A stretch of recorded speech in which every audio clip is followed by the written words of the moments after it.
Hello යාළුවනේ ඔන්න අත මම අරන් ආවේ මිනි ව්ලොග් එකක්. ඉතින් ඇත්තටම අද මිනි ව්ලොග් එකක් කරන් ඉන්න හිතුවේ අද උදේම නැගිටිනකොට උදේ ඉඳන්ම වහින එකමයි වැඩේ. ඉතින් අද දවසේම වැස්ස දවසක්. අද දවසම කියන්නේ අද දවස කියන්නේ වැස්ස දවසක්. ඉතින් මට හිතුණා ව්ලොග් එකක් කරන්න හිතේ නොතිබුණත් මිනි ව්ලොග් එකක් කරන් ආවොත් හොඳයි කියලා. ඉතින් මගේ ව්ලොග්ස් ඔයගොල්ලෝ බලනවා නම් අනිවාර්යෙන්ම ඔයගොල්ලෝ දන්නවා මම ඇවිල්ලා වැස්ස දවස්වලට එනම කැමති චරිතයක්. ඉතින් අද උදේ ඉඳන් වහිනවා. ඉතින් මම මේ වොයිස් කරන්නේත් අද දවසේම තමයි. ඉතින් මම මේ වොයිස් කරන වෙලාවෙත් වැස්ස. ඉතින් ඔයගොල්ලෝ පේනවනේ අහස දිහා බැලුවම කළු කරලා තියෙන්නේ. ඉතින් අද දවසේම වැස්ස. ඉතින් අද හොඳ දවසක්.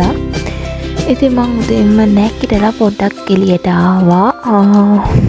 අපේ පරිසරය මේ වැස්සට කොච්චර ලස්සනද බලන්න. ඉතින් වහිනවා කියන්නේ මේ යාළුවනේ. ඉතින් මට ඒක ඔයගලන්ට කියන්න තේරෙන්නේ නැහැ.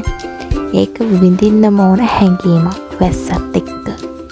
ඉතින් මේ ඉන්නේ අපේ පුකු යාළුවා. ඉතින් එයාත් මාත් එක්ක ඉන්නවා. ඒ අතරේ එළිය වහිනකොට මම රෙඩි වුණා උයන්න. ඉතින් මම උයන හැම ස්ටෙප් එකක්ම අරන් ආවේ නැහැ. ඉතින් මේ අතර මම ඔයගලන්ට කියන්නම් ඊළඟට වෙසක් සීසන් එක තමයි එන්නේ. ඉතින් ඔයගොල්ලෝ මොකක්ද වෙසක් එකට කරන්න හිතන් ඉන්නේ? අනිවාර්යෙන් කමෙන්ට් එකක් දාන්න. ඉතින් මොනවද ඔයගොල්ලන්ගේ ප්ලෑන් කියලා මම වෙසක් එකටත් ව්ලොග් එකක් ගේන්න බලාපොරොත්තු වෙනවා.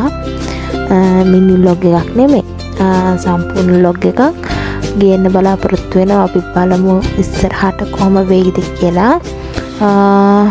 මම try කරනවා ව්ලොග් එකක් අරන් එන්න වෙසක් එකට. ඉතින් ඕගොල්ලොත් වෙසක් එකට මොකද කරන්න කියලා අනිවාර්යයෙන්ම මට කමෙන්ට් එකක් දාන්න.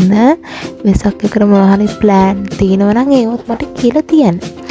ඉතින් කොහොම හරි මේ වැස්සේ මම ආයේ ටවුන් එකට ආවා, අම්බලන්ගොඩ. එතකොටත් වහිනම ඔයගලන්ට පේනවනේ.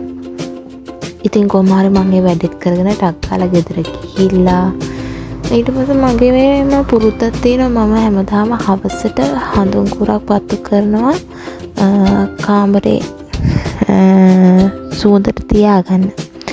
කලින් මම එයා ෆ්‍රෙෂ්නර් එහෙම කාමරේ පුරවගෙන හිටියා සුවඳ එන්න. දැන් එයා ෆ්‍රෙෂ්නර් ගන්න.